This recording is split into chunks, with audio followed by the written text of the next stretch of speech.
Hey guys, welcome back. Appleboy WNY.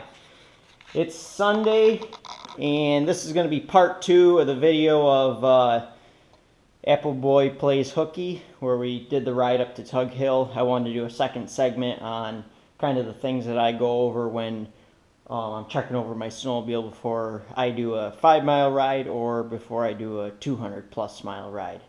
So we're going to go through the checkpoints on this skidoo backcountry. This is the Renegade backcountry. So what that means is this track is 146 inches long compared to the standard Renegade, which is 137 inches. So the track on that is a lot longer. It's like a crossover sled for your trail slash mountain sled. This is powered by 850 E-Tech, electronic fuel injected. You can see we were out riding Saturday, and it was a little too close behind the buddy in front of me, and we were at the road and I got sprayed with mud, so that's why that's there. So this is a 2019 snowmobile. I bought this new. This is my first sled I bought. I used to run a 550 fan freestyle, but I had almost close to 10,000 miles on that. Track was getting shot on that, so I ended up just selling it to a local parts guy, and he parted it out and get to clean up on some garage space. So we're gonna start. So there's two main things that you need to look for your fuel system, and that is gas. So your gas goes in here. I run non-ethanol in here, non-ethanol or high octane 93 or whatever. So the second thing that you need to check for is your oil. This is a 2-stroke engine, so 4-stroke sleds you won't have this. But basically my oil reservoir on here is on this side. So you can see I'm 3/4. I like to be full always before a ride. So we're gonna go through this just so you can see. So I run oil right from skidoo, E-Tech oil. This is synthetic oil, no mineral oil. It's expensive, but it's worth it.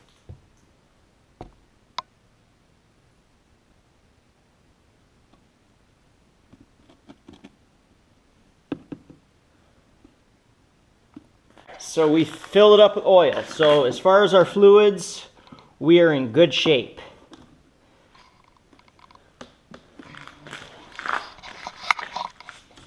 So I'm not going to fill up my gas right now, but that's my gas gauge. I can go through the mileage. I got 2,300 miles on here, but you can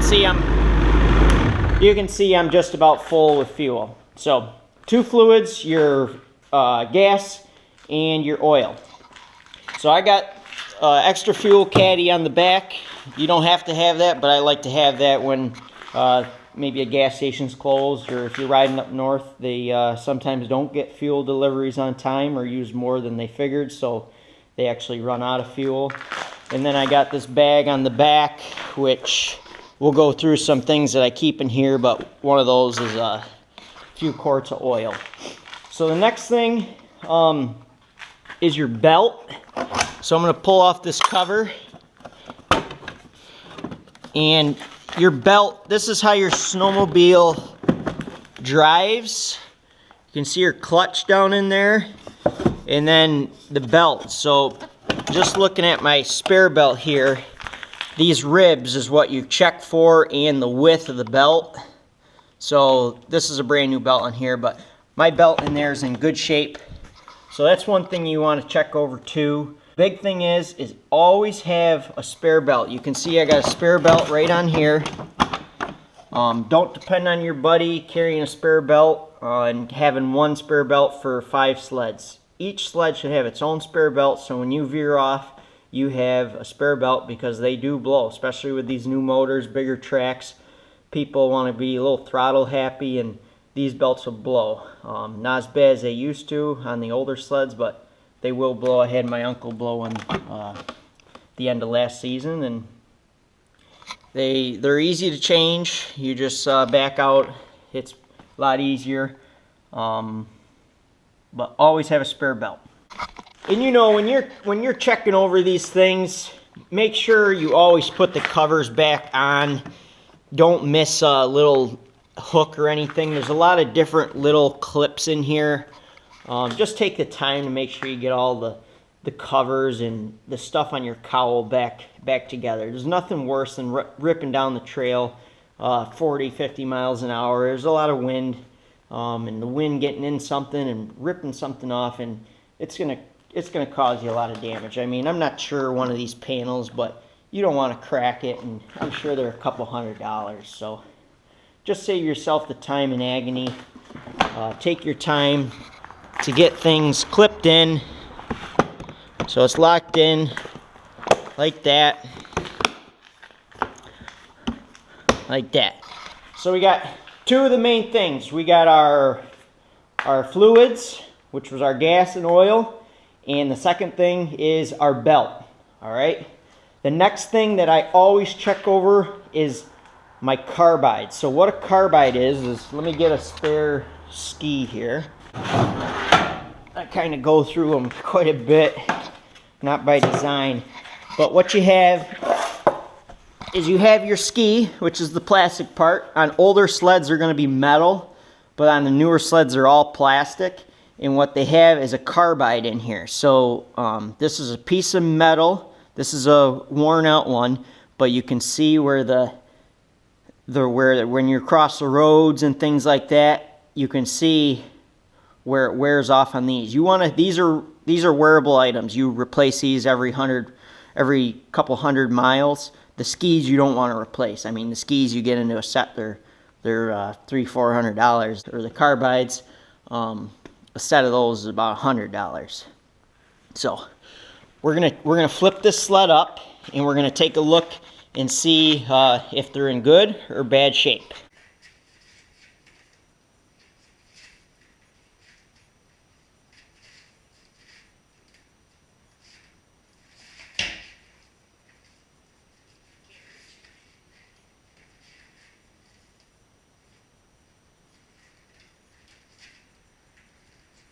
Alright, so looking at this, carbides are in real good shape. This is the actual carbide piece, and the rest is metal. So this ski's got a couple hundred miles left. We're in good shape. Especially looking down at that other one, that one's even in a little bit better shape. So just like that other ski, this is this carbide piece usually runs the whole length of the piece of metal. Point, it's just metal, it's not that carbide, so it wears really quick. And if you don't check these, and you can see on that last video, there was a pretty good section we had to go on the road. These will wear off right away, and as soon as these are gone, they'll start wearing into your ski and you're screwed. As soon as you see snow coming up through your ski, you've gone too far. So then you got to replace your skis and your carbides. So that's the third thing I check. The fourth thing I check is I just go around and I just make sure all my bogey wheels on the track are tight. This garage I have here isn't heated, so you can see I got a lot of ice buildup. Every once in a while, if you get a lot of ice buildup after a ride, you're going to want to maybe put some heat on there and get things thawed out. You get a lot of ice buildup and the suspension gets going back and forth. You could break something or bend something possibly. So all that's good. You can see the drive line up there, the sprocket there that drives the track. This is an 1 3/4 paddle, so I just make sure all my lugs are in good shape. These are what I call a lug, okay? But pretty new sled, so you don't have to worry too much about it. One thing is your track tightness. A lot of people lift it up, and if they can get a few fingers underneath here, they know they need to tighten it. And to do that, there's 2 adjuster bolts. This one's iced over, but there's an adjuster bolt here to do that. You want to make sure if you're adjusting this on your own that you do each side equally and only go a little bit and then run your track and then see it, because a little bit of adjustments going to tighten it up a lot. You got to run it before you check it again, and you don't want to get it too tight, because then you're going to break something. So just looking at the other side of this sled. On this sled there's not too much on this side, but I do have a coolant reservoir here. You can see it's hard to see, but it's about half full. I could actually stand to put a little in there. Your muffler's here. This is my chain case here. This is what comes off the clutch to run the sprockets down below there. On the old sled there was a dipstick to adjust the oil. Now there's plugs where you pull out, but you shouldn't really mess with anything there. This could be one of those fluid things just to make sure you're good. Now, I don't know if everyone knows this, but this was a liquid-cooled sled. So what that means is it needs liquid to cool it. So that liquid comes from snow. So what your snowmobile does is it takes the snow from your paddle on your track and it throws it up on this tunnel. And this is your intercooler here. So basically the heat from, or the coolant from your motor, it's getting warm. It circulates through here, and the track throws snow up on there to keep it cool. So a big reason why we don't like to run on the road is one, there's no snow, so it's not very fun.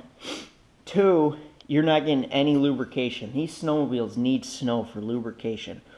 The first thing for lubrication is for that heat exchanger to keep your engine cool. This is like your radiator in a car. If it was a fan-cooled engine, like I said in my last snowmobile, that's using air. But they're not as high horsepower, so they never get as warm. The second is, these are what I call your sliders. And all those is on your frame rail of the snowmobile. This is metal. There's a plastic sleeve that sleeves on there. And how this keeps from wearing is snow. So the snow on the rubber in the plastic keeps it cool and lubricated. So when you're on the road, you're not getting that lubrication, you're heating these up. And I've never had to change my sliders before. It's just, you could see in my video, I kind of hopped up on the snowbank every once in a while, and that was to keep everything cool. From our doodle girl. Lubrication. So another thing that I keep in my bag is I keep tow strap, just some things, if I were to ever break down where it wasn't a belt or anything like that, or if someone in your group, it's nice to have that. Or one thing I'd like to get in the future is a nice set of adjustable wrenches or something to keep in my backpack that I have on my back, which I also have a shovel in there as well if I got this machine stuck on my own.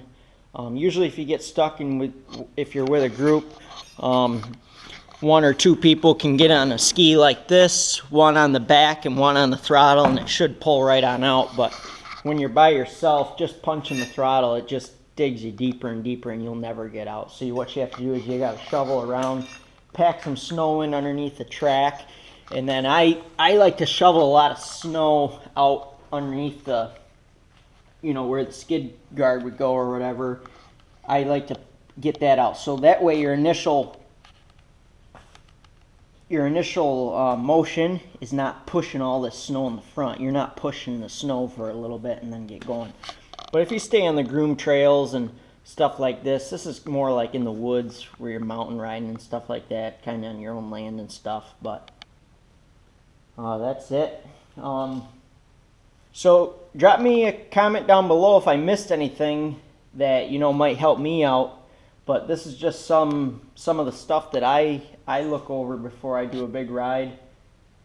And yeah, that's about it.